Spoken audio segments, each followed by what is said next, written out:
প্রাণী প্রশিক্ষক জেসিকা র্যাডক্লিফের একটি লাইভ ভিডিও সামাজিক যোগাযোগ মাধ্যমে ভাইরাল হয়েছে, যেখানে দেখা যায় 23 বছর বয়সী ওই তরুণীকে একটি ডলফিন প্রথমে পানি থেকে উপরে ওঠায়। প্রথমে তার এই পারফরমেন্সের জন্য হাততালি দিয়েছিলেন দর্শকরা, তবে কয়েক সেকেন্ডের মধ্যেই ডলফিনটি জেসিকাকে পানিতে ডুবিয়ে দেয়। তখন উদ্ধারকর্মীরা দৌড়ে আসেন তাকে উদ্ধার করতে। উদ্ধারের কিছুক্ষণ পরপরই জেসিকা র্যাডক্লিফ মারা গেছেন বলে দাবি করা হচ্ছে। তবে ব্রিটিশ ট্যাবলয়েড দ্য স্টার সহ একাধিক গণমাধ্যম জানিয়েছে আসলে এমন কোনো ঘটনাই ঘটেনি।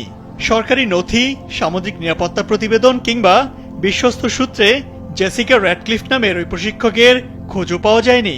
ভিডিওটি মূলত কৃত্রিম বুদ্ধিমত্তা বা এআই দিয়ে তৈরি। ভোকাল মিডিয়া সহ তথ্য যাচাইকারী একাধিক সংস্থার বরাত দিয়ে দ্য স্টারের প্রতিবেদনে বলা হয়েছে, ভিডিওটি তৈরিতে ভুয়া ফুটেজ ব্যবহার করা হয়েছে এবং ভিডিওর ভয়েস ওভারও এআই দিয়ে তৈরি।